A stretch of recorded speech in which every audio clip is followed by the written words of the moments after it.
two, one. Hello, ladies and gentlemen, and welcome back to another exciting episode of Inside Movies Galore.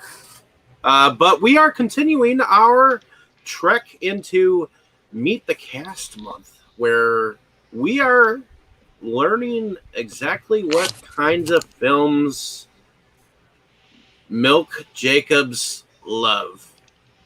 So,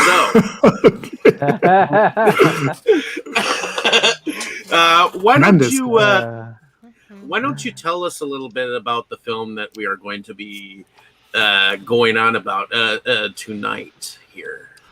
Okay, we are going to be seeing a very intriguing film from 2018, which is commonly known, which goes by the rather lengthy title of Sayonara no Asa ni Yakusoku no Hana o Kazuro, or the almost as long title, Maquia, When the Promised Flower Blooms. I believe, let me see here, because I find it kind of interesting.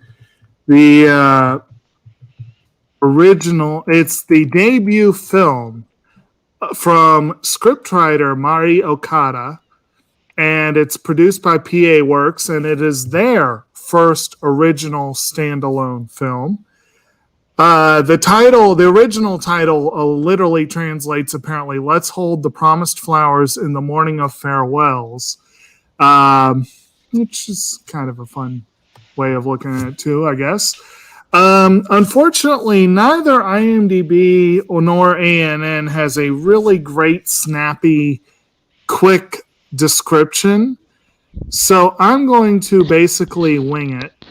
Basically, this is a fantasy. It's a high fantasy film. Think something kind of in the vein of like a Lord of the Rings or something along those lines, in which a group known as the Clan of the Separated, or the Eorf, kind of stand in for elves, if you will, a race that does not age, find themselves the targets of the human race, who the Kingdom of Mazarte has burned their way through the ancient magics, if you will, and they're on their way out, and this is their last desperate gasp to stay on top. And in the middle of the attack on her clan, Maquia is separated. She finds a human child who would die otherwise, and decides that her reason for continuing to live will be to raise this child as her own. So that wasn't quite as elegant as I was hoping, but still, that's the basic gist of it. It is, at its core, a film about the relationship about relationships between individuals and relationships between the individuals and time. And it is particularly focused on the question of what is motherhood and what makes mother, basically. So, that being said, let's start with, let's see. We'll start on my right, looking at the screen. We'll start with Brandon. Was this your first go around with this one, and what are your thoughts on it? Nope, not my first go round. Not my first rodeo, so to speak. I think we heard about this film around the same time. Right. And because we travel in similar anime circles. So, and I did want to see it. I wasn't as big into it as you were, as far as trying to grab the most fancy set I could, but I did really want to see it. And then a good deal came along, and I was able to get the standard edition pretty well, and I finally got to watch it. And I considered this. I remember talking when we were talking about um, Grave of the Fireflies about manipulation and how I didn't like it because of the way it was manipulating. This is also manipulation, but I think manipulation in a good way, so to speak. Yeah, I It mean, does. It gets me to a place, but I don't feel bad getting there. So those tears are still earned even this time round. Whereas with Grave of the Fireflies, I didn't shed a single one at the last time watching it. So this one definitely still earns its tears from me. so is this your second time on this one then, or did you Third, third? Okay, cool. I watched it once in the dub, once in the Okay, sub, and then for this time in the dub because I preferred it. okay, good deal. How about you, Roger? Well, this is my again like with Brandon. This is my third time watching Maquia. I've had seen this, in advertisements, and I was kind of really curious about it because PA has always been known for their unique works, and I guess it's interesting how Brandon kind of talks a little bit about Grave the Fireflies and Maquia. I kind of like want to think that Maquia is not it's not all about death. It's simply a different viewpoint of one being versus another being. Hmm. So it's a time of life and a time of death. That's like when when my Misty died. It simply is a time for everybody to come to an end. And this was all prevailed by Maquia. So this is a beautifully animated film, front to finish. I kind of call it one of the few complete kind of films because it really has a beginning, a middle, and an end, which is it doesn't really leave much to the imagination. What could possibly happen next, other than maybe Maquia will find another person to take care of. It kind of gives you like a little bit of a hint at the end. Mm-hmm. Well, yeah, you have that one guy makes the snarky comment, "Let's go meet the next person. You'll have to leave." But yeah, Yeah. yeah. All right. How about you, Forrest? This is the first time watch for me. I mean, I'll admit I don't really. I mean, I don't a lot of anime that's not titled that's not Akira or Ninja Scroll or Ghost in the Shell is going to be a first time watch for me. Right. But wow, but and the thought, already the thought of having to outlive your child is, I can't imagine. It's something I can't imagine. But not just outliving your child, but it's like your child aging, like you stay the same age while your child grows up and grows old. That's oh man, that's kind of that's for me a very kind of a disturbing thought. It's a very disturbing thought, but it doesn't. But this movie executed very well executed very well here. And just seeing like how they grow, how Maki and Ariel grow, they grow up, how I guess it was more Ariel who grows up, and seeing them kind of grow apart as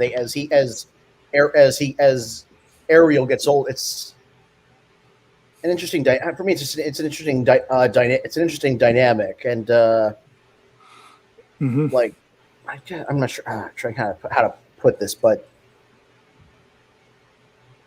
just when you're growing up but your parent is pretty much staying the same age. Yeah. Yeah, it's very definitely an interesting concept, and you're not wrong to cite Ghost in the Shell. I don't know if you had noticed, but Kenji Kawai, the music director of Ghost in the Shell, is the same one who composed for this one too. He also composed for When They Cry, which Dave should be familiar with at this point. So some interesting connections there. But and how about you, Dave? Is this your first go around with this one? this is my first go around with this one. Of course, it's from 2018, so it's relatively new. Right. Well, maybe not relatively new to you enemy collectors, the hardcore collectors out there, but relatively new to me. The first thing I think, and I thought this while I was watching it, is that castle where the Weavers were. That very much reminded me of the castle at Helm's Deep. Right. In Lord of the Rings. It was all the white like baluster posts. It even had like this long stone bridge that it seemed like the king was standing on when he got married in the end, in the Return of the Kings. So to me, it very much felt like a Lord of the Ringsy-ish like animation at first, especially since you've got battles with dragons and things of that nature. And but it was a very beautiful story. I mean, to me, I felt like the music was beautiful. I thought that the concepts of it was beautiful. And I mean, it didn't really bring a tear to my eye like it did Brandon, but you do get emotionally invested in the story, especially when it comes down to the mother who is not a mother but becomes a mother, kind of a concept, by she just so happened to be at there at a time when the child needed him. And of course, any young girl who comes across a baby that young would probably be like, oh, and it was just kind of a natural thing for her to just take on to the child and then make it her own, But then, of course, she ends up dealing with the teenage angst later on, and it deals with a lot of subjects. So, I like that about it. It's like there was a lot of growth shown in the film. So, other than that, I enjoyed it. I mean, it was a very entertaining film. Very good. All right. So, yeah, like Brandon said, this was one that I had seen advertised. I think, if memory serves, I think it got a limited American release just 5 or 6 months after the Japanese release. It actually was a legit American release the same year it came out in Japan, which is kind of weird, but that happens occasionally. And it was a submission for the Oscars, but that was the first and so far only year that the Oscars deigned to choose an anime that wasn't from Studio Ghibli, but it wasn't this one. It was Mamoru Hosoda's Mirai, which is also excellent. Yeah. And that was the year that Spider-Man Into the Spider-Verse won, which no real complaints there, because that film was freaking awesome. But, but this film really should have got a nomination. The idea that there's only one room for anime, it's like, that's just kind of stupid. But so that was one. It was on my radar from Oscar season because I had made a point to watch it in time. I did have the bare bones release for a while, but I had to, when I had the chance to get the lovely upgrade version really inexpensively, it had to be done. Nozomi also did a similar set for Silent Voice, and I had to upgrade that one at the same time.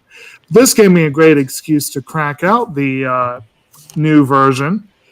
And this was actually, I had only seen it the one time, and it did leave a very strong impression on me.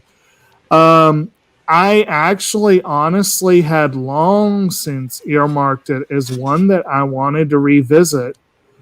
And when I was trying to think of what I could pair with Herod's Law this time around, I wanted to go with something, again, kind of a deep cut sort of thing. This is not a super deep cut for anime fans, but as we saw, outside of anime, this is not the best known film. So it still, I thought, worked pretty well. And the timing ended up being perfect. I did not plan this. Brandon sets the schedule. I just go along with it.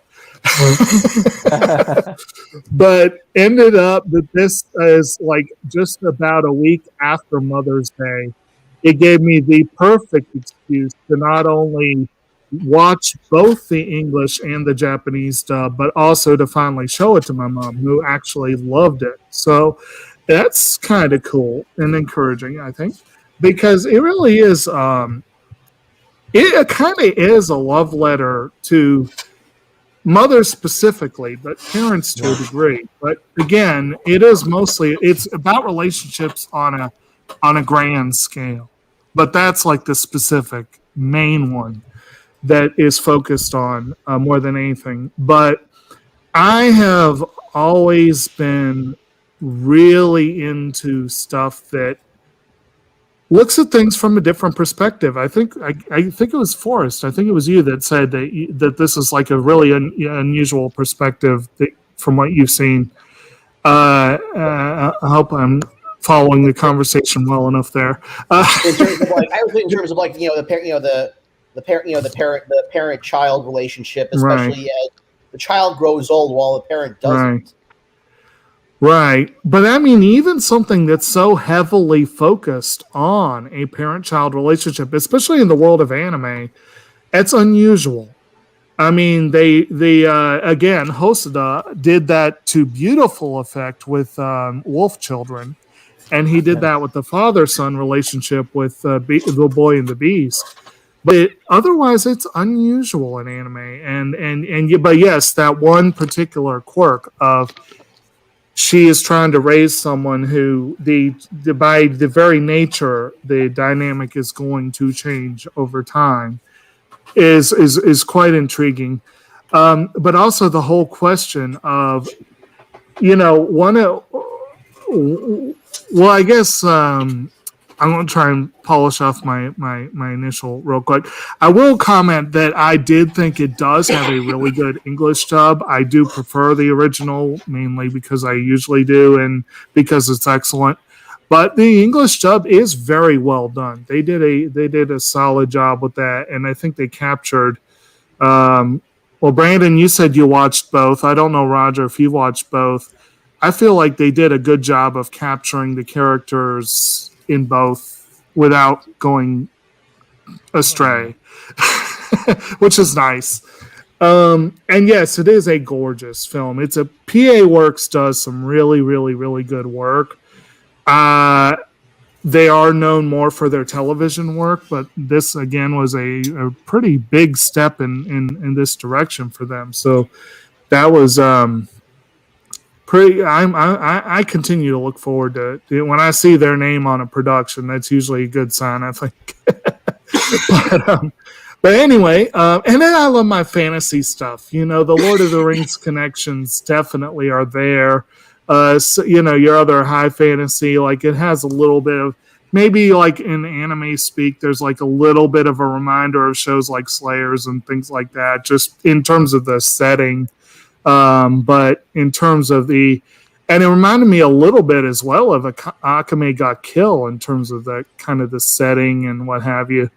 But in terms of the story, it's much more in line. Actually, I read that Makoto Shinkai heavily praised this film, and I'm not surprised he did. Because this is right up his alley.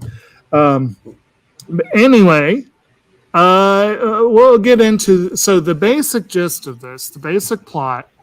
I apologies for kind of butchering the earlier explanation, but basically, you have the Eorf, who are basically the last truly extant example of the old way, the old life, to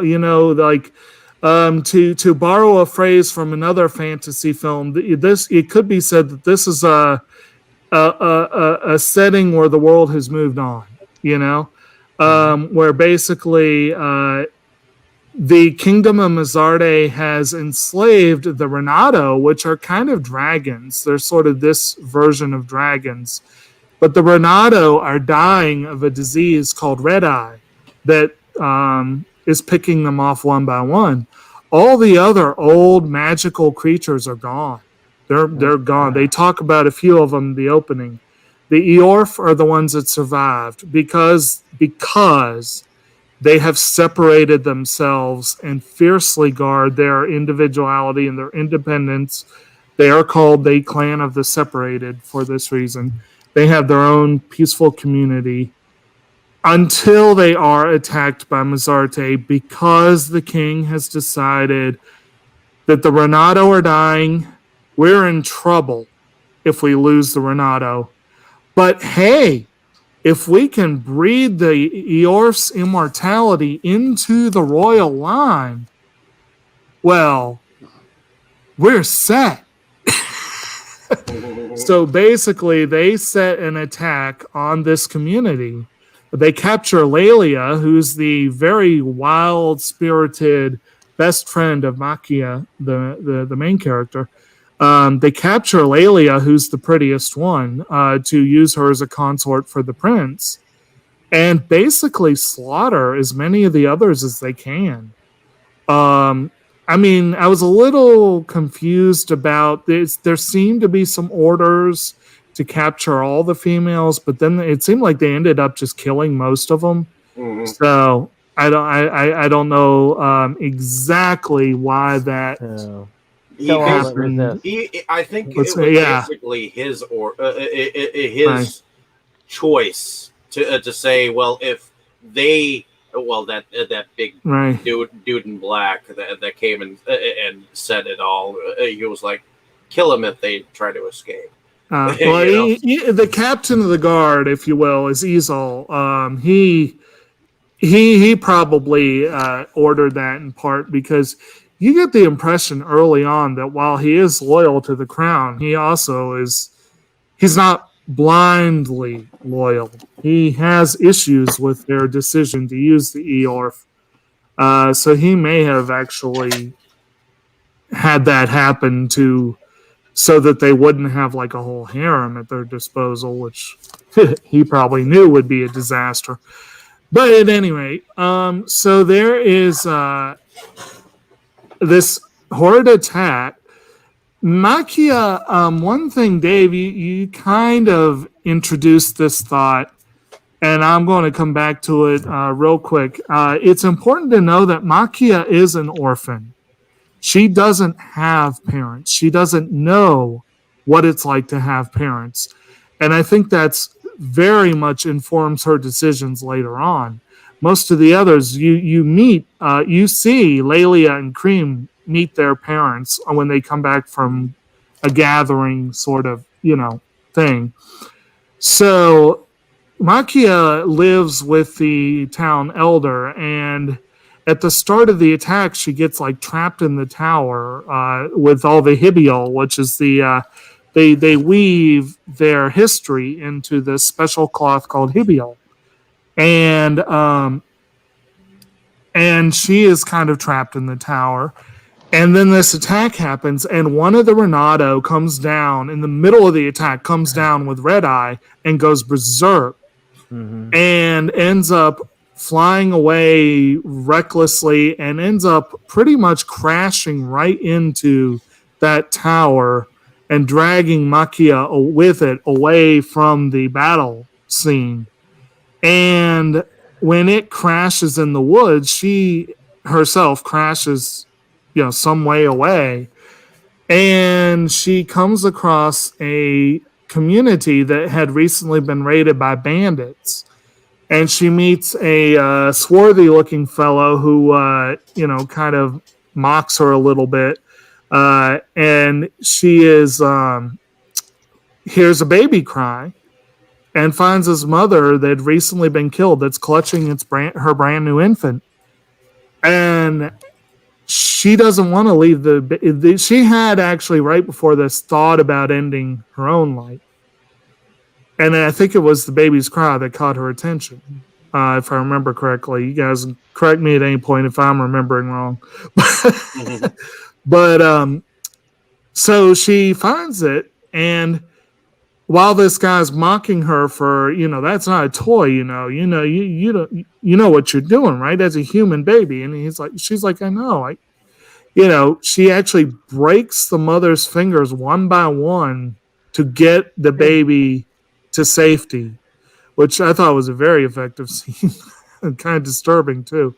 But she does kind of immediately fall for this child, and it gives her this feeling of, okay, I've lost my home.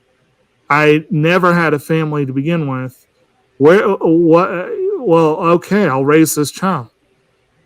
And she finds this farm that's run by this very unique woman named Mito, who has 2 teenage sons, Lang and Dale.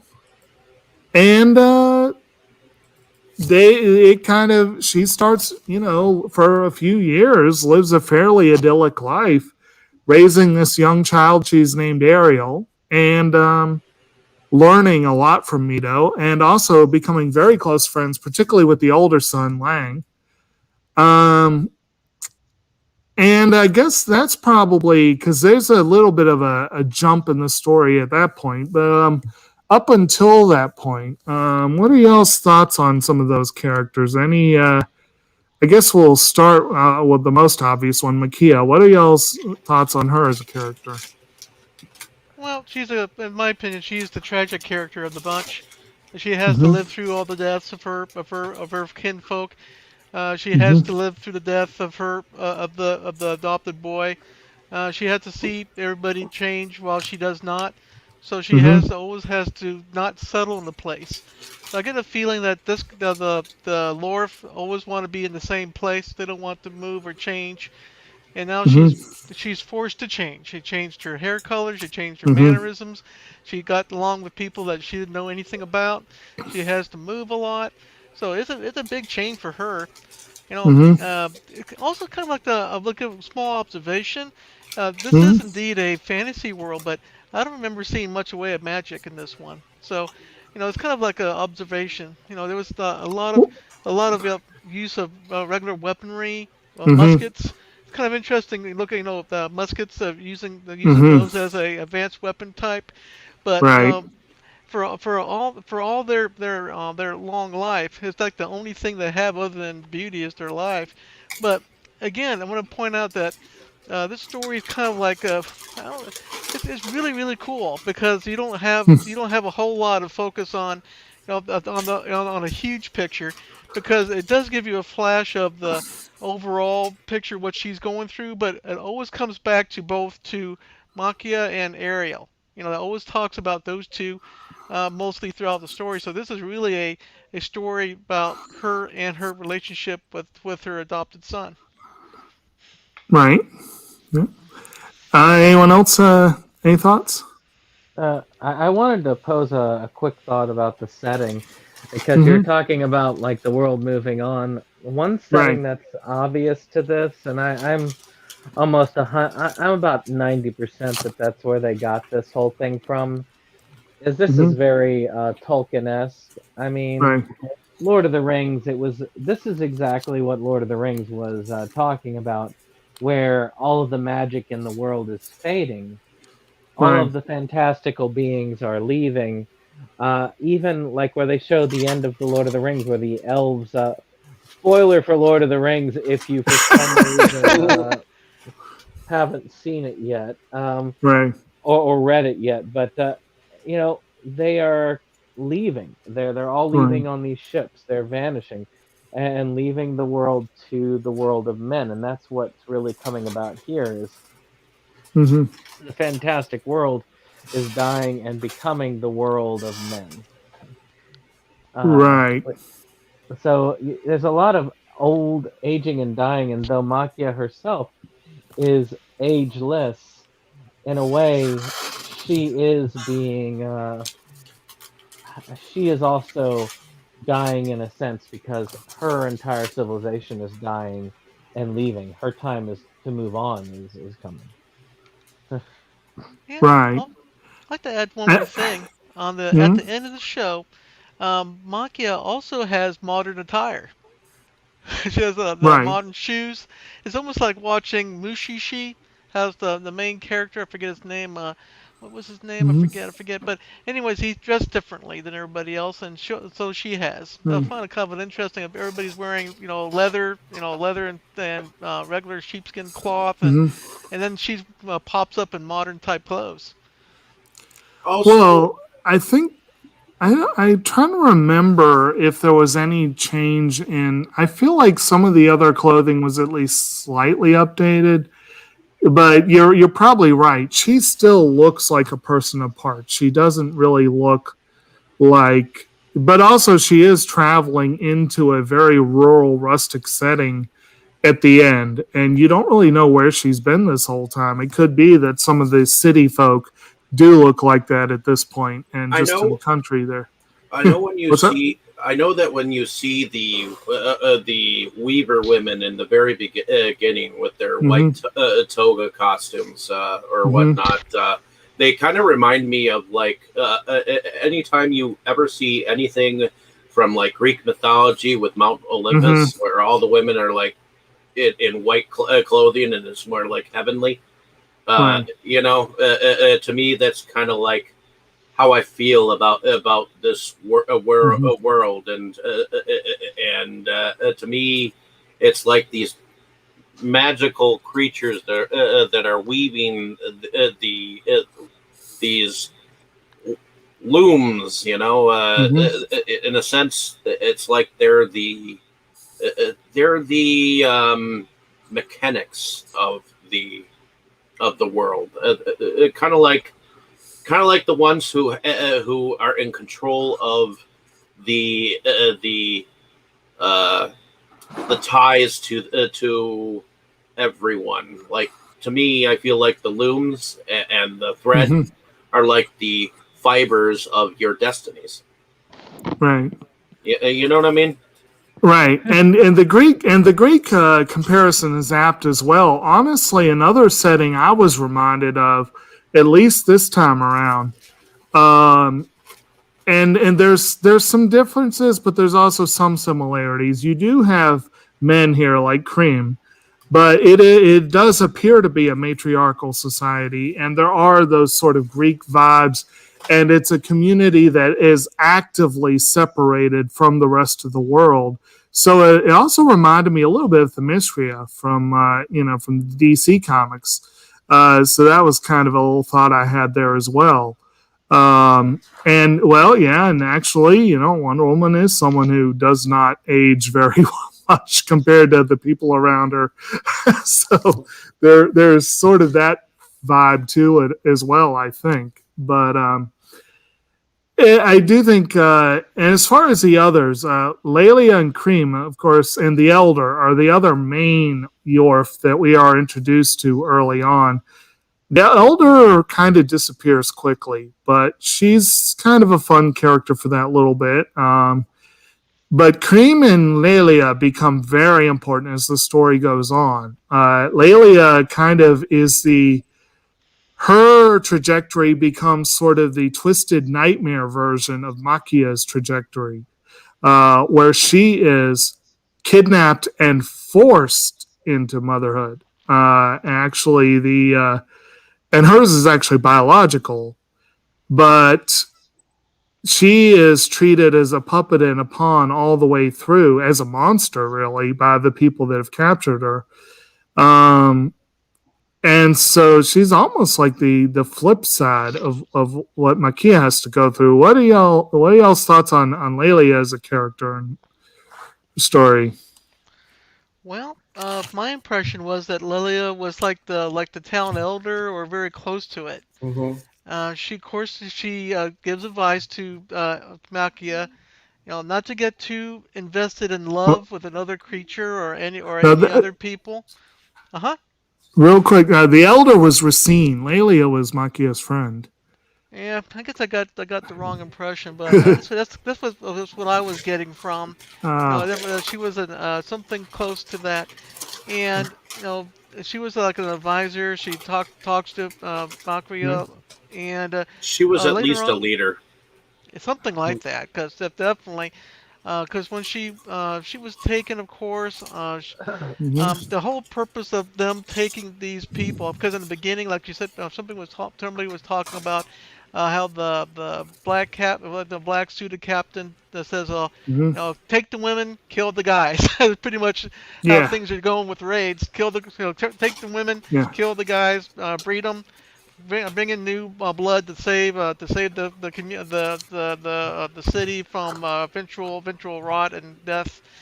So they were trying to get as much magic together as possible. But anyways, Elio, Didn't they even call her a witch? they're a monster, Okay. yeah, a witch, Yeah. monster, something yeah, that's not normal. They recognize Leila as not somebody that keep around in the light. They always wanted to keep her, separated and not talk too much right. about.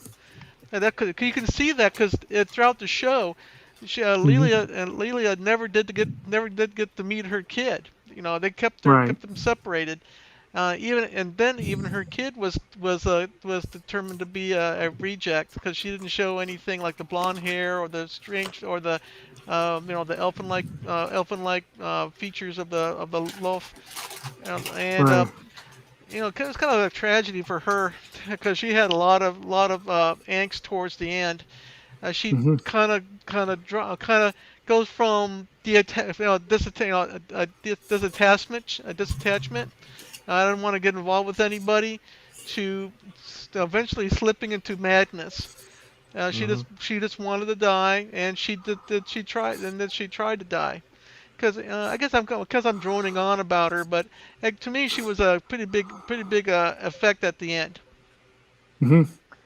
Well, she was a free soul locked in a gilded Right. cage, and that Right. goes. I think that it's all about who it happened to. I think that if it was Makia, she might also have had a similar fate, but I don't think it would have. I don't think it would have affected her quite the same. It was Hmm. because that character was designed entirely around freedom and not being held down. I mean, she talks about Right. wanting to fly, and this is a theme all the way throughout, which is Hmm. obvious to the gilded cage bird reference. But Hmm. it's an obvious thing to say. Oh yeah, we're going to screw you over in the best way we can. Yeah.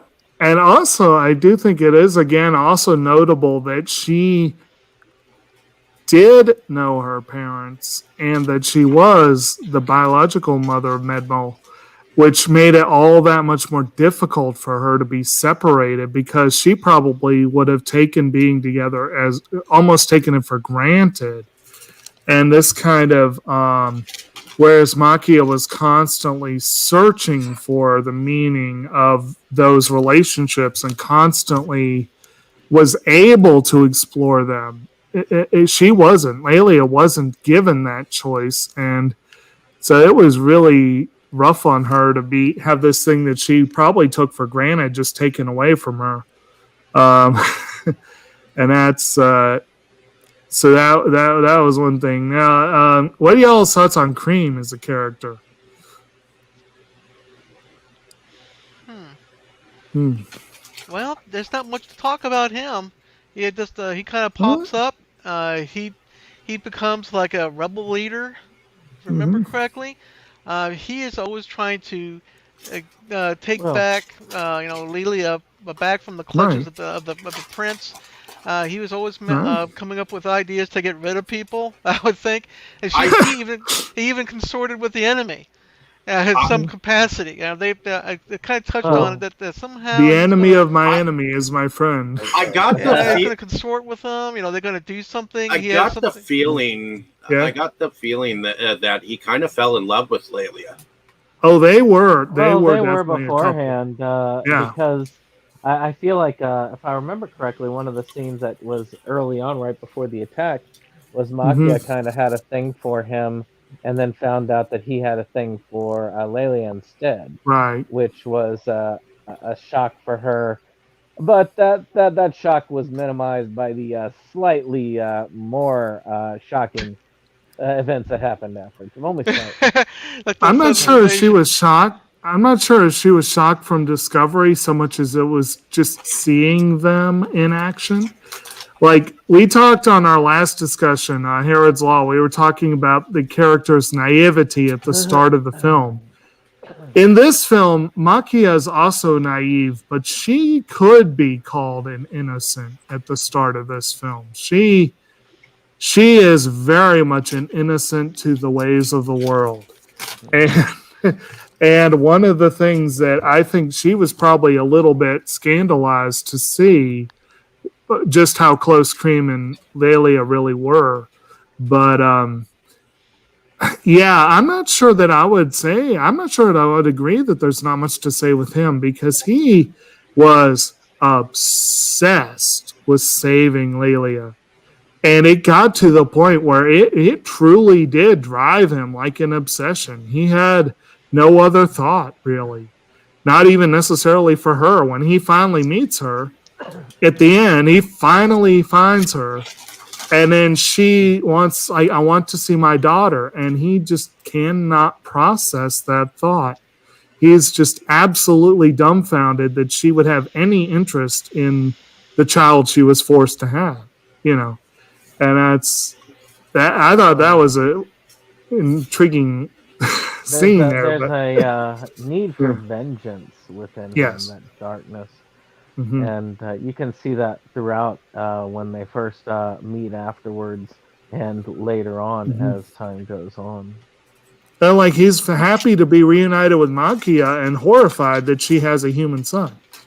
And then, you know, when he realizes that she would put her son before the revolution, if you will, that he just says, well, there's no place for you with us, you know. See, Now, in all fairness, though, he actually takes that much better than he did the other, Yeah, because he kind of more dismissively looks at it. It doesn't like right. anger him greatly, just like yeah, whatever, and he just kind of relegates the kid to the Right. background. at first, I thought it was going to come out that it wasn't going to be like Clear's child instead of a human child. But it went the other way, and I guess. So what's Well, I thought that maybe that secretly, because the way she was talking, I felt like it could have been almost Clear's child. Um, I don't know.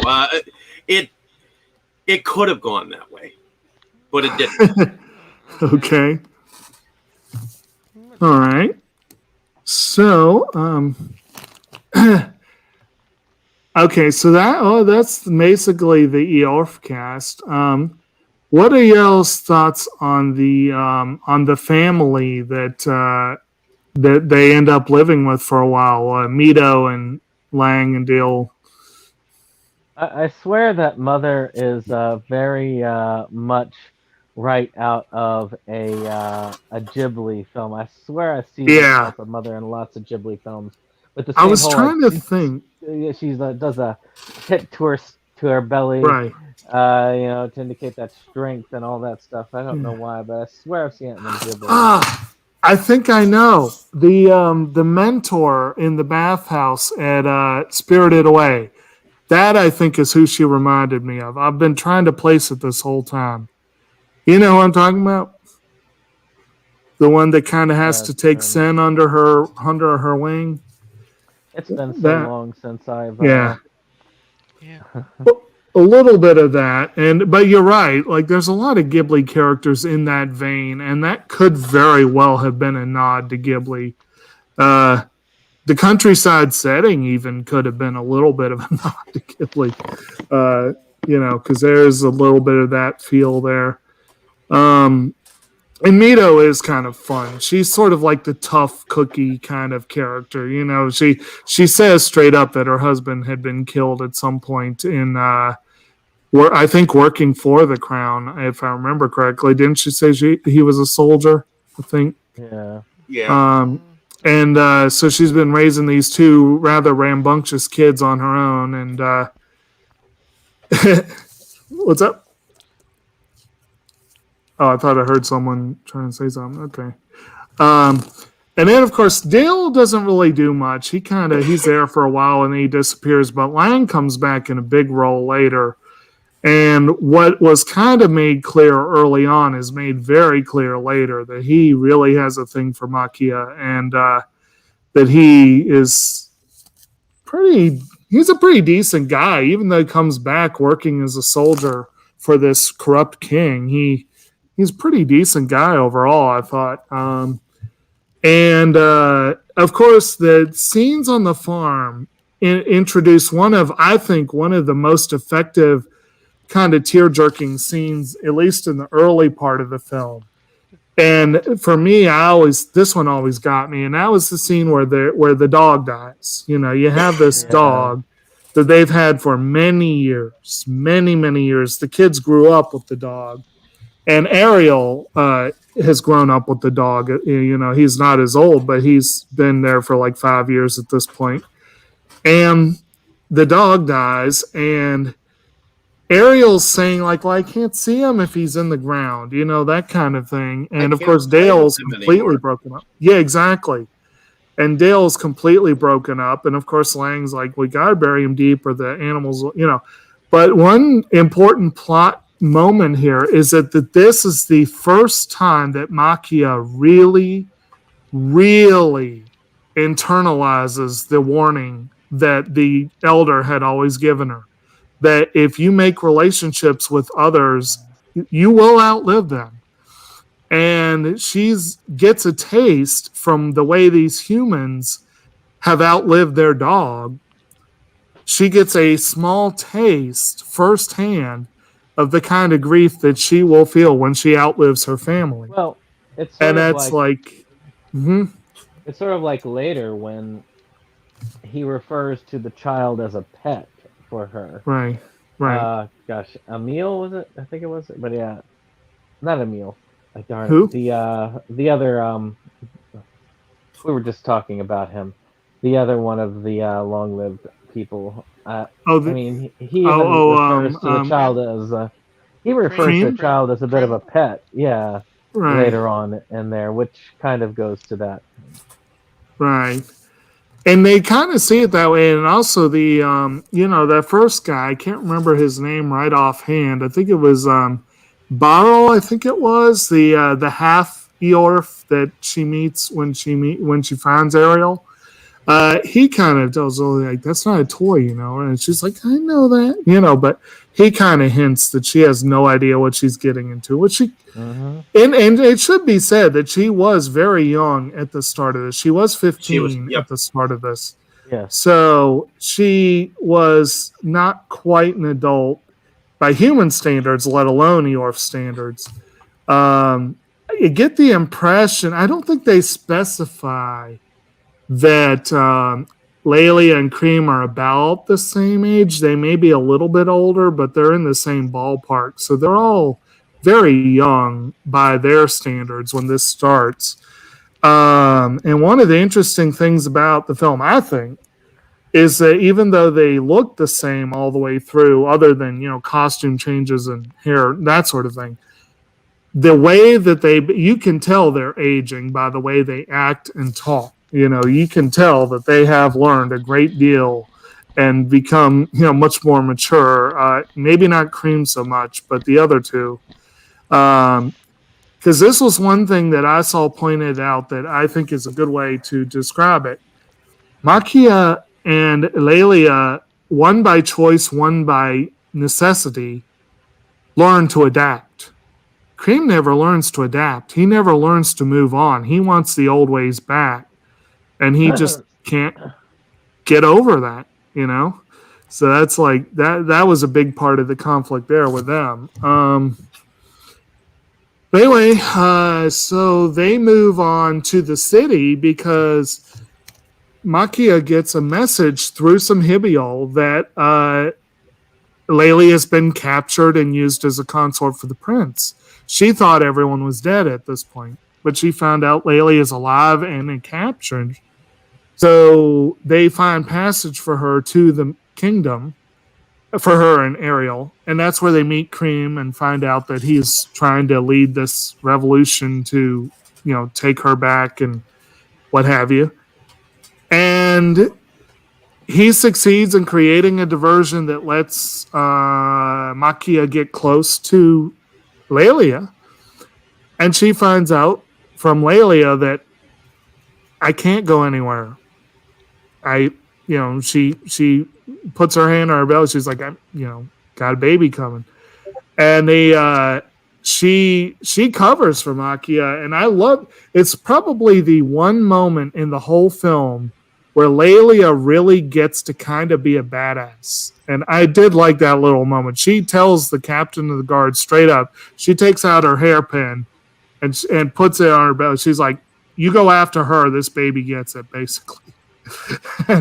So that was kind of a fun little scene. I thought so then you get into the next leg of the journey for Maquia and Ariel, where she has to fend for herself and for her child, and she works hard to get work.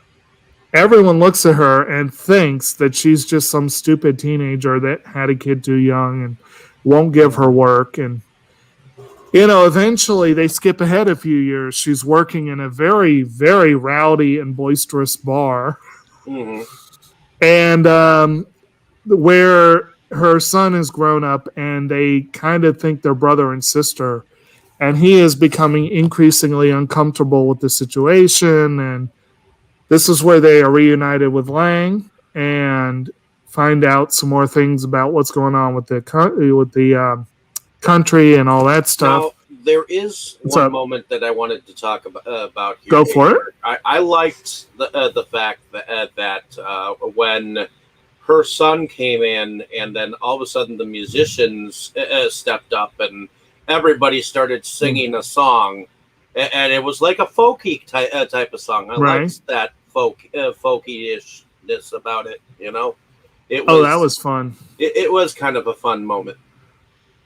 Well, actually, it wasn't when Ariel was already there. It was when Lang. They hadn't realized yet it was Lang, but a group of soldiers came in, and all these people were like, I think there was actually some talk about the kingdom when they walked in, and it's that whole awkward moment of, oh God, what did they hear?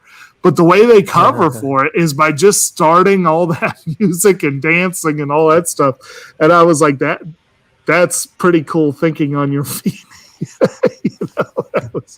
I like that as a great use of music. There you go. But yeah, and then of course Maquia sees Lang and he sees her, and they're both like, so happy to see each other and all that stuff. And it's so this leads to some interesting, revelations in this part where you find out that he really does have a thing for her, and he really wants to, basically proposes to her. And after thinking about it for a minute, she turns him down cold, but she does give him, good. He takes it well. But also, meanwhile, some of Ariel, he's working now, and some of his colleagues decide it's time you man up and start drinking. And that leads to some interesting confrontation there.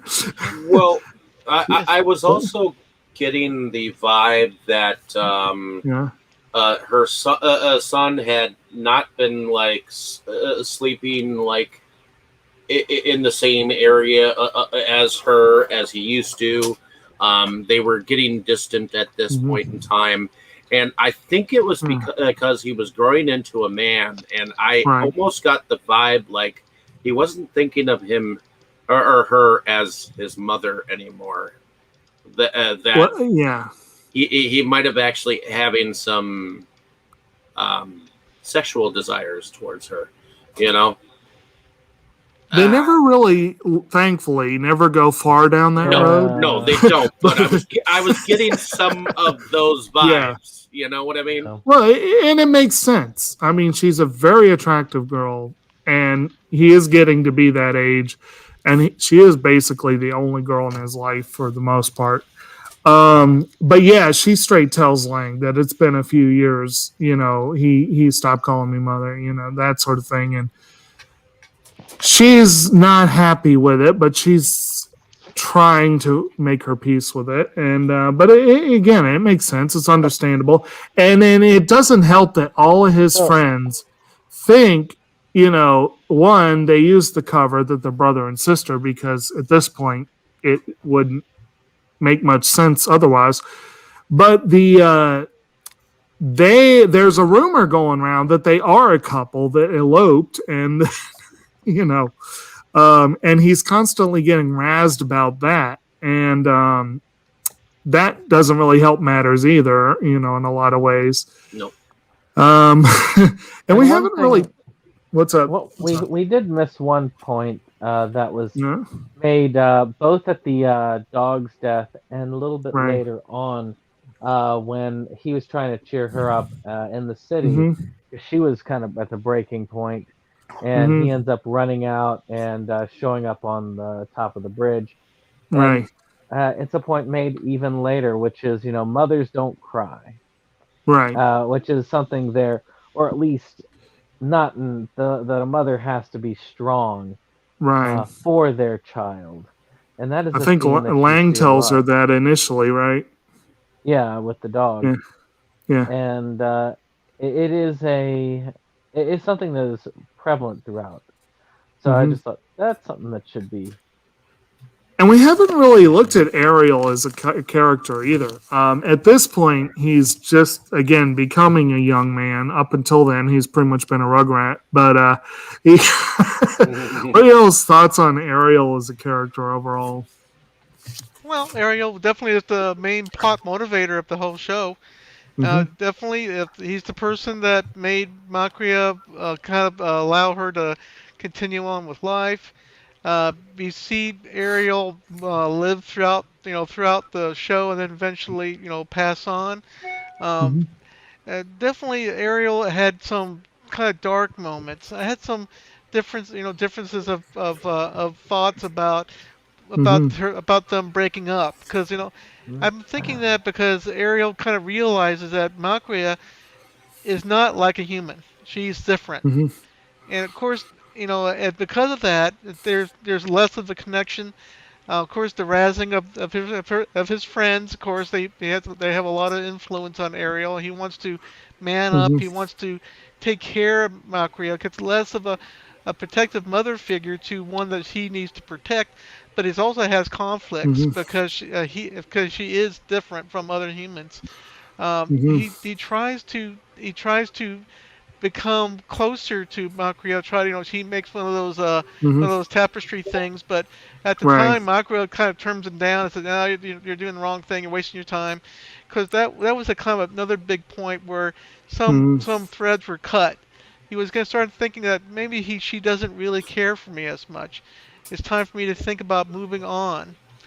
Maybe there's something more I need to do instead, other than hanging out like he used to. Just he used to hang out, they had fun, they had tickle, they did the tickling thing, and Right. he had time for him to grow up.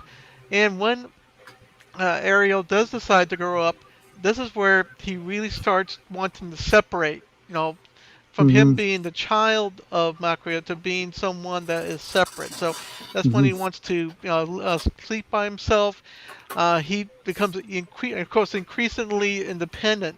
He Mm-hmm. goes through a phase where he doesn't acknowledge her as his mother, and he tries to Mm-hmm. become more mannish, to get more aloof, to try to make himself as a maybe more of a more of a dominating force in the family.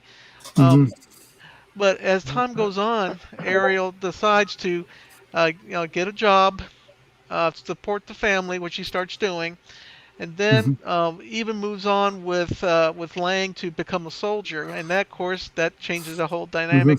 At that time, he decides to move out of the house, out of the home, the nest, and then find a new life, and of course comes up with a an old flame of his, I guess, maybe not an old flame, but one he had Right. met, and was it I can forget her name, was it Dita. Racine or Vito? Okay, Dita.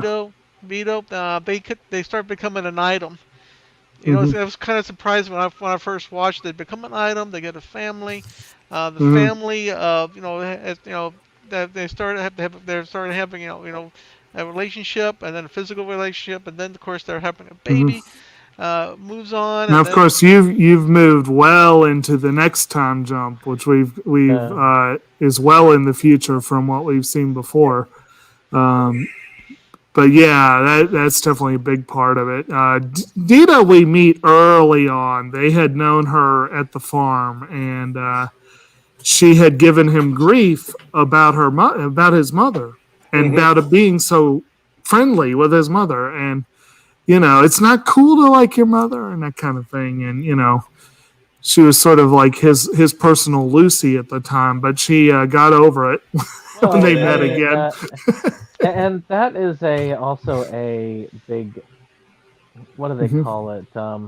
It's again foreshadowing, because Hmm. women, when they're young girls, they typically do tend to pick on those they like, and same with boys, really. Hmm. Instead of that, and you can tell that Hmm. easily at the beginning. Yeah. He says that to her, and she gets all upset because she Right. wanted, and she says it later on, that basically, but it's easy enough to tell at the beginning exactly what. Hmm. I saw this the very first time I watched. I was like, obviously, she got a thing for him. If he goes back, they'll probably go, because it was pretty obvious. At least as far as I'm concerned. Right. So yeah, to pick up where Roger was talking about, Ariel does have a good heart to heart with Lang. He has a good. Lang basically tells him straight up, "You didn't tell her these things you said to me, did you?" And he's like, "Well, you know."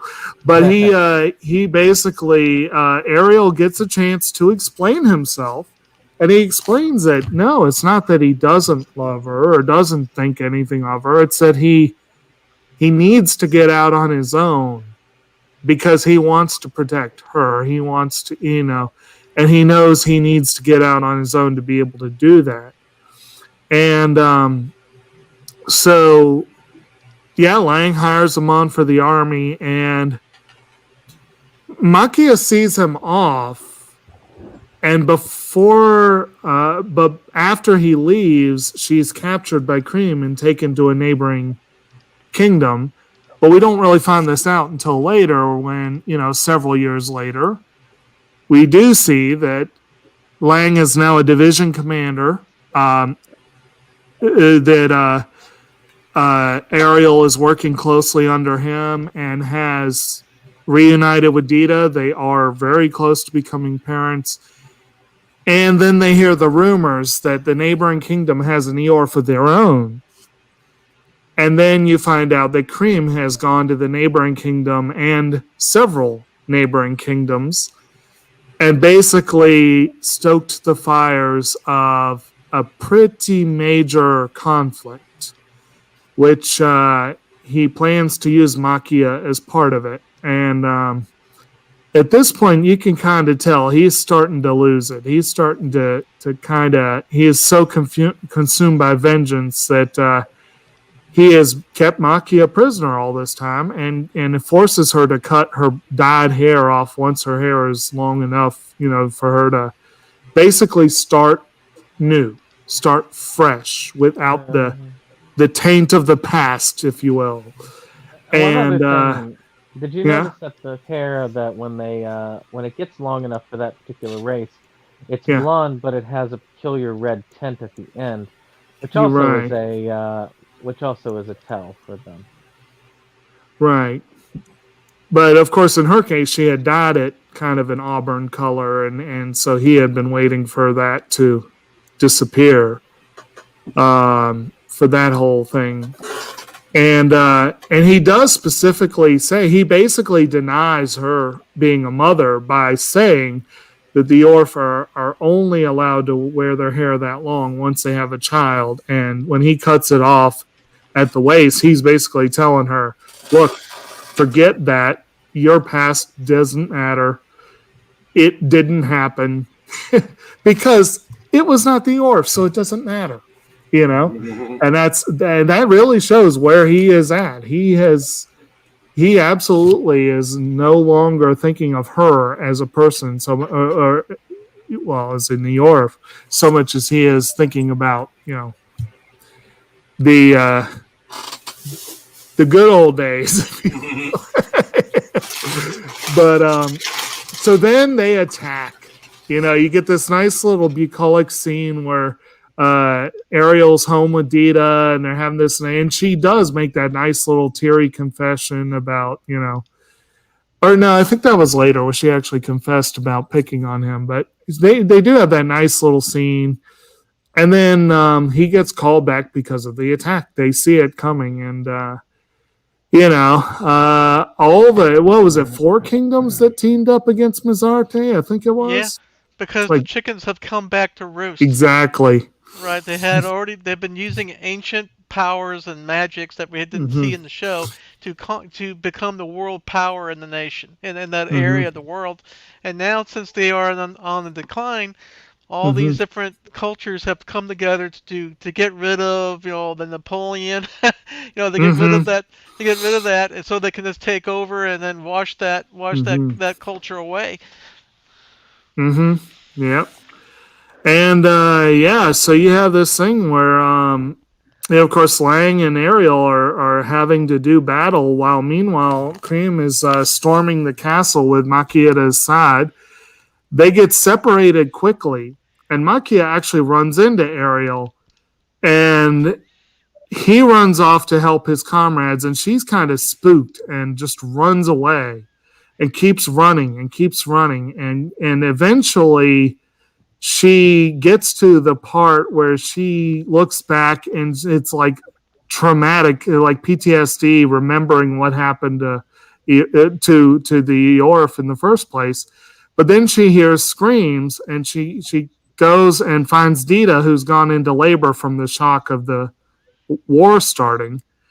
And Dita recognizes her instantly, and tells her that, Maquia is getting ready to run for a doctor. She stops her and says, like, no, this is Ariel's child.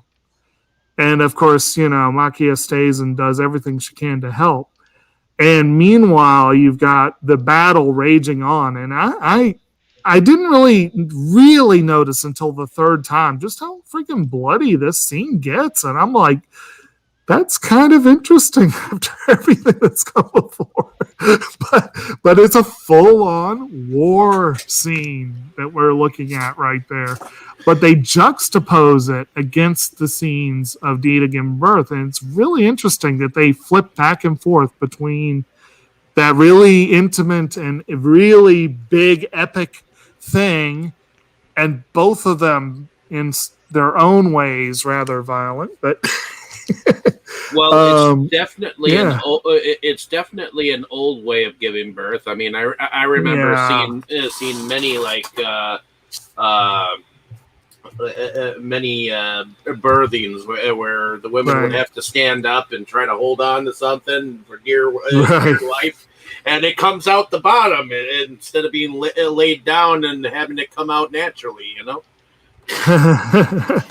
Well, who's to say that isn't more natural than some methods? But anyway, in a sense, you get this right at the moment that it happens. You also see it's like juxtaposed perfectly with Ariel being injured in battle, but you don't actually see until later what actually happened to him. You just know something happened.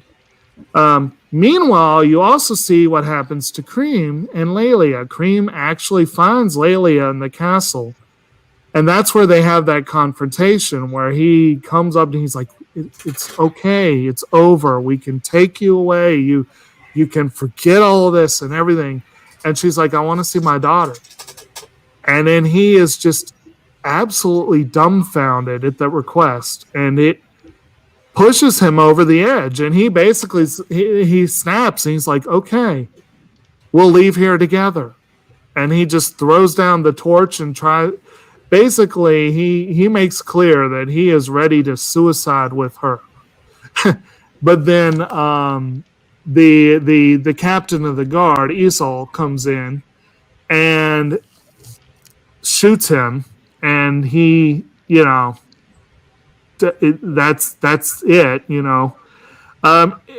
didn't really talk about Isol. I do want to mention him real quick. What are y'all's thoughts on him as a character overall?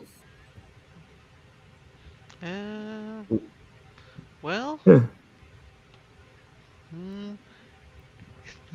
well, not much to. No, that's not much to think about. Yeah. He's just the one that gives the Yeah. order. If I remember correctly, I'm not Yeah. that great with names, but I've got them. Izor, I would think it was the guy in black. Am I correct? Well, he was the guy in black at the beginning. Later on, So, in the way he is the one that starts this whole mess. From our level.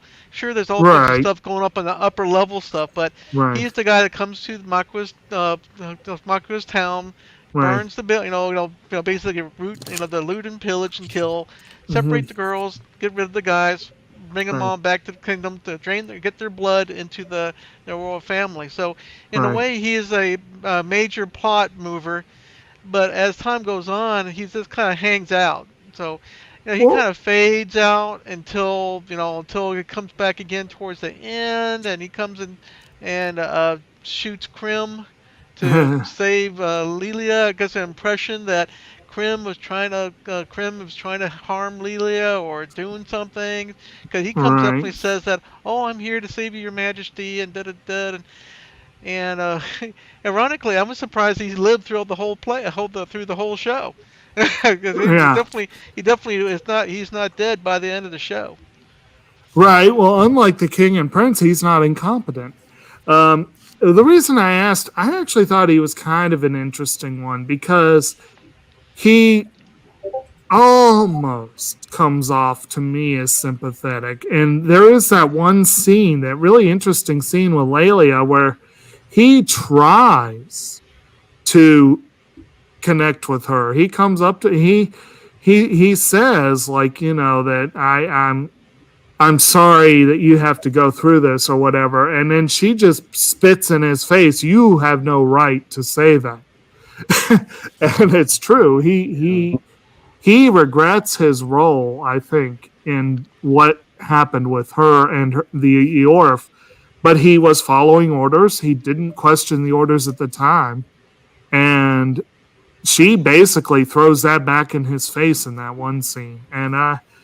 But he continues trying to be helpful, which I thought he was interesting. Like, he was a character I couldn't... Like, the king was a total incompetent douchebag. And there was that scene where the two of them are escaping in the sewers, and one of their handlers is like, "I'll get you to safety and I'll go back for the princess." And the prince puts a sword to his throat and says, "Don't speak of that monster." And it's like, yeah, okay. Those two can rot for all I care. And I don't think they ever do say what happens to them. I don't think it matters really. No, it doesn't really matter. It's just that the kingdom gets overthrown by the rebels or all the Five Nation people, and things will change again. So for whatever it's going to be, the wheels of fate has turned to another place. Right. So, Forrest, I haven't heard much from you. Do you have anything that you've wanted to chip in as we've gone?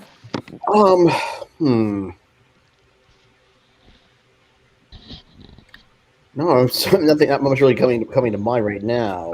Okay. So I'm definitely more of the list. The list. This is my first time watching it. And, I don't really watch a ton of anime, so I'm more of more on the listening side for this one. Okay. Sure. Well, I didn't want to put you on the spot. Just like make sure that everyone's got a little bit. So we have the Ariel is found by Maquia. He is laying there injured. She tends to his wounds and then says her goodbyes. And he doesn't really know how to process this. He finally tells her straight up, everything that he, really thinks. But she has come to the realization finally that, well, she has an epiphany actually right after the birth when the little girl grabs her finger just the way Ariel had. And it gives her this epiphany. She finally realizes really that, yes, she can call herself Ariel's mother, but that her role from here on is to let him start his own family. Yeah. At least that's the way I read it, definitely. And then, of course, she sees Dita as this wonderful companion for him. And so she tells him, she's like, okay, you need to go home to your wife and your child. Lets him know that, he has that to go home to. And leaves. And then you get a similar scene where Lelia finally meets Medmel for the first time since the birth. And Medmel doesn't even recognize her. She's like, who is that lady? And her nursemaid is like, Lady Lelia or whatever. And then she's like, Mother, but Lelia is thrilled to hear that word, but she's also heartbroken at the realization that she is a stranger to that girl. Total stranger. And she's finally like, well, I'm free now. I can fly. And so she does. She flies off the building, but she doesn't realize that Maquia is right there with Renata. So, okay, now, who thought at the beginning that she would have ended up killing herself at the end of that? I had thought that she was going to kill herself. I did. I did. I think it was I think she was destined to die. So I was surprised that when my first time through that she actually did live. I thought, oh, and man, I'll be honest, I'd forgotten. See, this is one of the cool things about watching things again. When you watch it for the first time, you often forget things. And it has been about 3 years since I've seen this. I had forgotten what her ultimate fate was. So when I saw her jump up, what's that? I said, didn't she go on to raise another kid? The impression is that maybe she did. Yes, they don't specify that, but they do end the final end picture at the end of the credits. There's a picture of the Eorf new Eorf community, and you get the impression that life has gone on for at least probably Lelia, maybe Maquia. It's hard to say. The fact that she's still traveling around with that other guy at the end before the credits makes you not as sure. But there have been times where Lelia made very clear that she really desperately needed Maquia's companion. She couldn't have her daughter. She said that at one point. She tells the captain of the guard, if I can't be with my daughter, bring me Maquia. So that was actually a pretty notable plot point. That was one of the things that pushed Ariel into the army, was when Lang told Ariel, Maquia that, hey, they're looking for you. But Maquia is there with the last surviving Renato, and they capture Lelia on her way down. And then she, has that sort of, her words could have been thought of as cruel. She has her own goodbye with her child, but it's just kind of saw it as setting her free. And I guess she did in a sense, because Medmel doesn't have the Eorf qualities. They don't really come right out and say that it'll never happen. I'm pretty sure as a half Eorf, she's probably going to age slowly, but they don't really go into that. They just hint that she will definitely be living a very, very different life from here on out. and she's actually fine with that. She's been treated as a inconvenience all this time. You know what? So that kind of brings me back to the way the Lord of the Rings ended with Frodo not having to go back to the Shire, and he actually had to go with the elves at the end in a boat. You know, because he was touched by the ring. Yeah. And he couldn't return somehow. So to me, he was going on to like a better place. Well, to me, this is very much a Tolkien experience to me, because it's kind of like she because she has done her thing that she's had to do. I mean, she's touched the life of her son enough where she can, on a spiritual level, go to a better place. Right. And actually, I agree. There is some similarity there. And there's also some similarities thematically. There's a lot of similarities with the other previous works of Mario Okada, which I'll go ahead and touch on this a little bit now. Mario Okada, the director, this was her first feature film. And as a director, and prior to this, she was a screenwriter. That was her or a script writer, I should say, since it was more television. And one of the shows she was best known for, which they heavily hyped the connection when they were hyping this movie, was the show often called Anohana.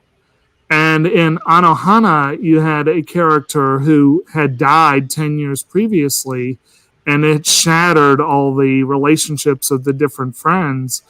And she came back 10 years later, basically to heal the wounds and bring everyone to a closure, if you will. And that was a heck of a tearjerker movie a show that I enjoyed immensely as a tearjerker. And interestingly enough, the main characters, Menma and Jintan, are the voice actors who voice the adult Lelia and the adult Ariel in this movie. So that's an interesting connection there. I guess she has a connection to Lupin III, the woman called Fujiko Mine. Yeah. So there's a lot of these people are like Dita is played by the girl who plays Mio in K-On! There's a lot of these really, really good names attached on the cast level. And again, Okada, this was her fifth work for PA Works. I have not yet seen True Tears or Kanan, but I have seen Hanasako Iroha and Lull in the Sea, and both of those were excellent and at times very emotional series. And again, Anohana was another one that just was an incredible. That was for a different studio, but it was an incredible show. So Okada has tremendous skill as a writer and as a manipulator of emotion. and she actually got the gig when the head of PA Works said, "I want to see the story that is 100% Mario Okada." And I'm like, that is a tremendous show of faith in anyone, let alone and not only that, a woman directing an anime film is extremely rare. So that's just really cool on multiple levels. But so anyway, I think we've covered most of the main plot. Basically, at the end, you see, we do have that nice bit way in the future. It's like 60 years, I think, in the future, where Maquia returns, and she meets a young girl who looks phenomenally like Ariel did when he was a kid. And she just, says, "I'm here to see your grandfather," basically. And she ended up basically returning to Ariel's life right on his deathbed, which I have kind of mixed feelings about that timing of that, but it made for an effective scene, I thought. But they get their last tender little moment. But what are y'all's thoughts on that final scene? Oh, that was a very tearful. There were only two. There were two parts of this that had me tear up. The first one was the dog, which only had me tear Right. up a small bit. But this one had me tear up a lot. Seeing that and then seeing her break down and cry afterwards made me think of just looking at things just from the other end of a time when my own mother may pass, and that also just filled me with thoughts of that. It's a sad thought. So Uh, for me, it was the conclusion of the circle. You know, they met Maquia, uh, met Ariel. She lived with him during his middle times, and then met him at the end. It was kind of like to me, it was a certain amount of sadness to it, but for me, it was fulfillment. You know, just she was accepted that she's different.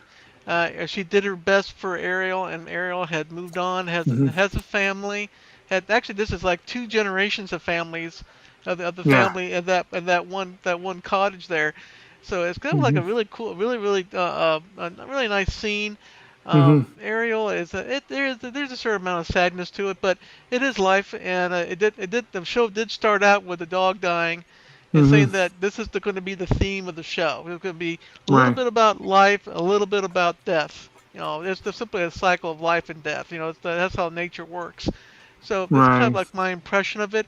Even though I kind of agree with, I do agree with Septum that there is a certain amount of sadness because one of the major characters that you have invested a lot of emotion to has passed away. On the other hand, it is really nice to see that he definitely lived a ripe old age. They say that Yeah. Dita had passed 3 years earlier, which is kind of sad that he lived to see her die. Uh, of course, she was slightly older than him to begin with, but still, um, he did live to see her die, which is sad.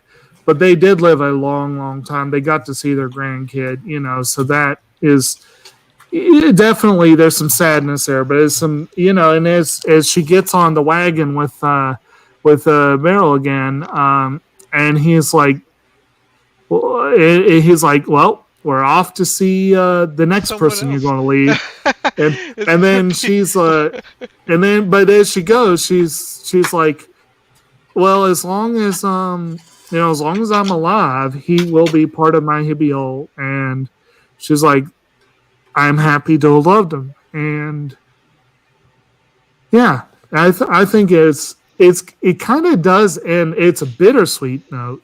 Like I said, my problem was more just like the timing of it. It just seemed like a little too perfect. She happened to show up right at the end. You know what I mean? It's kind of Well, you gotta have the fairy tale ending. You gotta have yeah, something she was to it. waiting for it. exactly. Yeah, It she almost timed it feels like that. perfectly. It's kind of like I don't know. But on the other, what about you, Dave? What are your thoughts? As far as the entire film goes, or Well, the the way production? they ended it there with that little scene. I thought it was okay. I mean, it kind of leaves you wondering like what might happen in the next story or whatnot. But honestly, I think this was an ending. It was Right. an ending to a new beginning. You know what I mean. So I feel like the story could possibly start again, or there could be other magical creatures and some other war factions that may come up later on. But you never know. So Right. it was okay. Actually, we were talking about like fantasy stuff that it reminds us of and whatever, but kind of with the way, like you said, the story could go on and on. Right. Theoretically, it could be a continual cycle, and so it kind of brings to mind the never-ending story, if only because of the title. Or Willow. Oh yes, or something along those lines. Yeah. Anyway, what about you, Forrest? Any thoughts on that final sequence, or? I just said my piece. So yeah.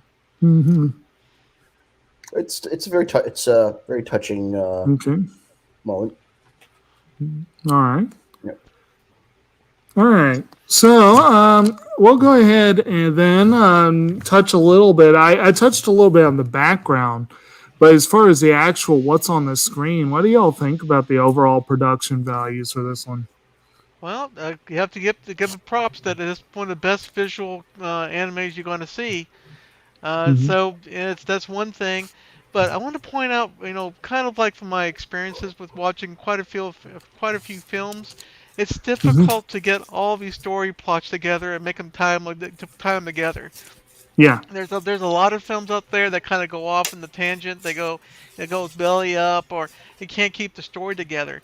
So it's really remarkable that I guess the director was it's her first time directing a film of this caliber, that she was able to keep things together, keep the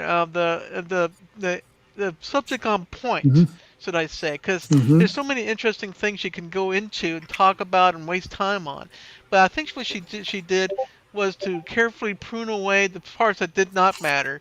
That's why there's other characters that were in the peripheral didn't to me as a watcher didn't really matter too much as the main storyline with Ariel and with Maquia. So it definitely was a very well done film. Definitely commendable. I kind of wish it was a little bit longer to kind of flesh it out a little bit more, just a little bit more. But that's simply my selfishness. Because I really don't like good stuff to fade away and to, oh well, it's just the end. That's too bad. I wish because I wish there was a TV series, there was something else to can talk about, or we talk about the next generation. I think somebody was talking about this show can go on forever. With the lady with Ariel, she just find someone else and start the whole thing all over again. So yeah, I enjoyed it. I really enjoyed it from stem to stern. I really could give a big A+ to it. As far as we were talking, I was talking a few times about like several of the titles I mentioned were released here by NIS America. One that they did release was a perfectly excellent film, not quite on this caliber, but an excellent little film called The Princess and the Pilot. And that one had a spin-off series called The Pilot's Love Song that was set in the same world, but it was basically different characters. And I could almost see PA Works doing something like that with this one, doing a spin-off series in the same basic world. And I'd be on board for that. I think that'd be pretty cool. Well, but close war. Right. So what about the rest of y'all? Anyone have any particular comments on like as far as like the visuals, as far as the overall production? We've talked a little bit on things that it reminds us of, like Lord of the Rings and whatnot. But I guess of the human factions in the story, I wanted to touch on the many cannon gun on that one ship that you saw. I thought that was actually kind of cool, where it just went boom, boom, boom, boom, boom, right down the line in one scene. And it's like, how could you have so many cannons on one ship? Very carefully.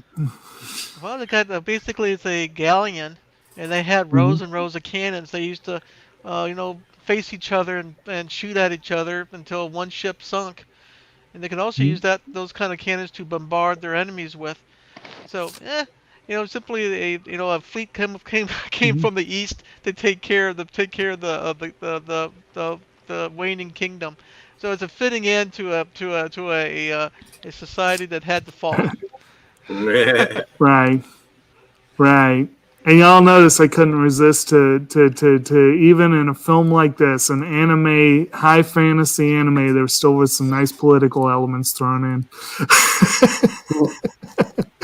But which actually, in a sense, another series that was far more modern in its look, but it was similar in being an anime that was heavy on building a new, unique world where political infighting and factions were a big part of it.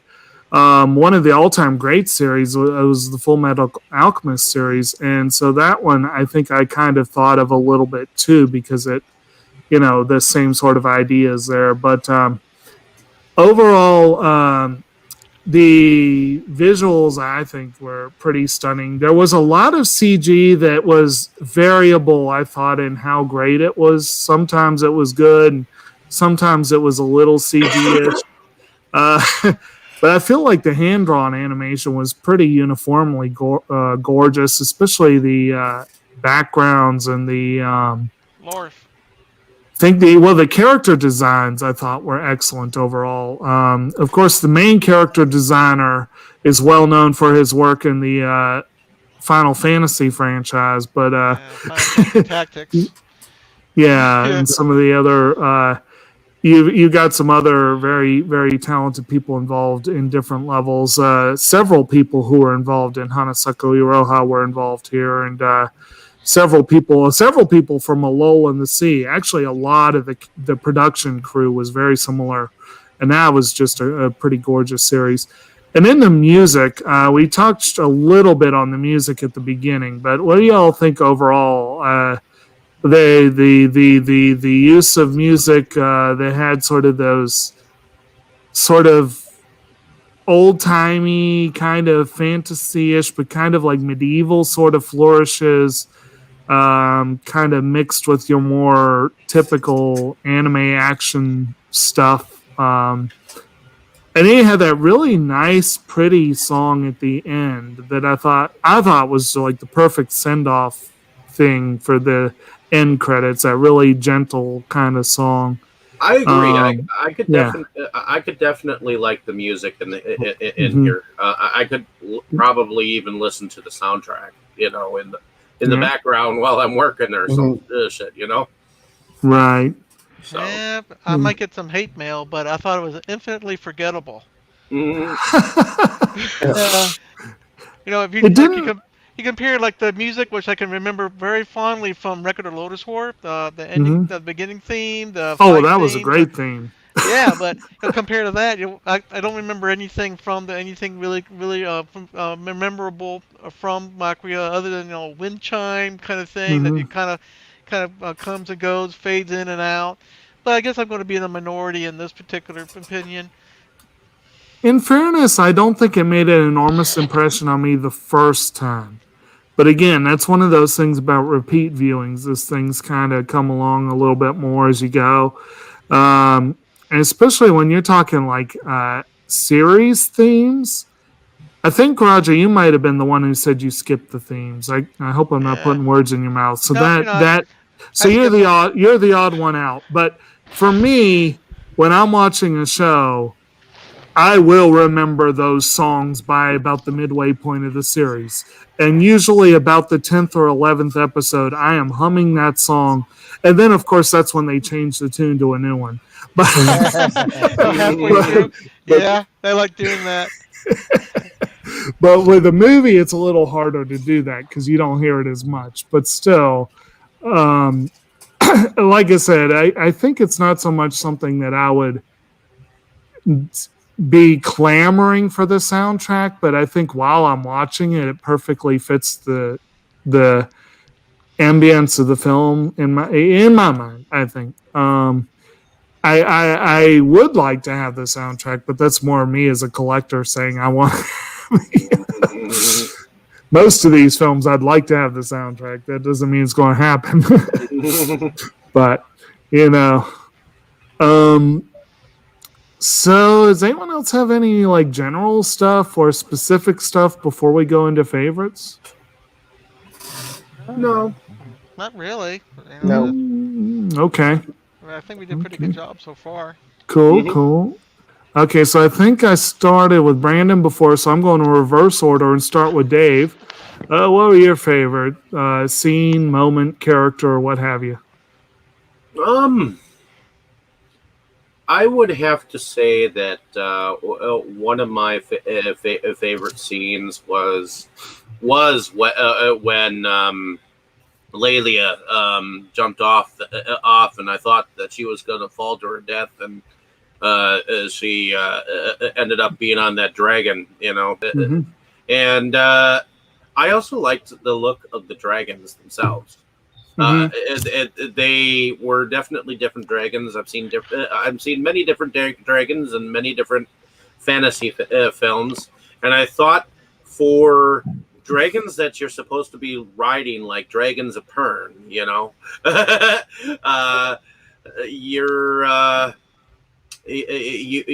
they look fierce, but in reality, because they're rideable, I guess they're supposedly more gentler creatures than they look. I liked the look of the dragons. As far as scenes, I would have to say. See, I thought that her son was kind of a brat for a moment because he kicked that one business owner in the legs and ran out. I think I kind of enjoyed that little moment. And, that was kind of fun. I think harken back to the earlier or the later music scene in the barkeep area where they just suddenly started singing. The guys came out with the instruments, and suddenly everyone started to pound their cups, and it seemed like everybody got into the mood of singing. It kind of reminded me of that moment when the hobbits ended up in that one bar, and they started singing that bar song. Right. Oh, good deal. How about you, Forrest? Favorite movie, actually, favorite moment for me. Probably say, I always enjoy a good battle scene. Final battle here was really well done.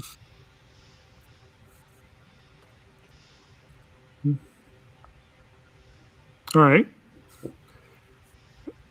How about you, Roger? Well, I think that the character designs of the LORP was really something to look at. That was probably the main draw for me for the show. My main favorite scene is probably going to. There's a couple, but I do like the final big battle. Starts out with the ships bombarding the city. You had the invasion of the various other soldiers. So I like the war aspect of it. And so that was my favorite scene in the whole film. Good deal. How about you, Brian? For me, I think the scene where the dog died is probably the best scene for me. It set up everything for the movie in the best way possible and helped prepare you for the end. And that really, to me, was very well done. So I'd have to give it to that. Okay. I'm going to more or less agree. I think that scene with the dog really, really hit me hard the first time I saw it, and it holds up well. It really does set up a lot of important stuff. There were a couple of good scenes later on. Like I said, that encounter where Maquia first is reunited with Lelia, and then Lelia's response to the whole situation. I just really like that moment for her. And I agree with Dave. I like that scene where they use that music in the bar the way they did, how they did. It was just a fun, raucous kind of scene. And there were a lot of little moments scattered throughout, and definitely some of the stuff toward the end too. Some of those little moments where where Dita has the kid, where Lelia runs off the roof, and then they doesn't go splat, and all the other little bits there. Actually, even the final confrontation with Cream, I thought was pretty effective too. So there was a lot of good stuff. I really want to go back and rewatch this one, Mirai, and Into the Spider-Verse to settle once and for all the question of which one's the best, because they're all so damn good. They're all so good. It's real And we've already done Spider-Verse, so we'll need to do Mirai maybe next year or something and get those old. But anyway, so I guess that about does her then. So I guess we can start with Forrest and work our way around, and that will bring us to Dave at the end to send us on out. Forrest, why don't you go ahead and give us your outro? All right, Forrest Bennett, independent film producer based in Long Island, New York. Also a avid movie watcher, comic book reader, and Camp Crystal Lake survivor. All right. How about you, Roger? Well, I like anime watching. I like manga and anime and manga, pretty much. So that's what I like doing a lot. All right. Well, and you going to tell us about that page you started? You're talking about Animazing, but that has to do with anime and manga all over again.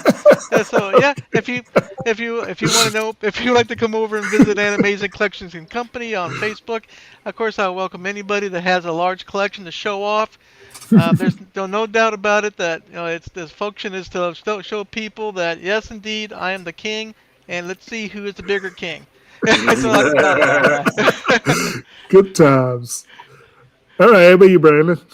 Well, there's some definite rivals on that page. That is for sure. Well, of course, my name is Septim Sen of Septim Sen versus the World. Of course, I run a page dedicated to physical media and preservation and enjoyment of physical media. We do updates for Blu-ray and DVD. And we also do pickup videos as well as a couple of other things. Our vlogcast was really good yesterday, where we discussed Grail items. We all have those Grail items that we would like for our collection, so it was very nice. And I have been showing off my video game collection over the last few weeks. Last week was the Switch.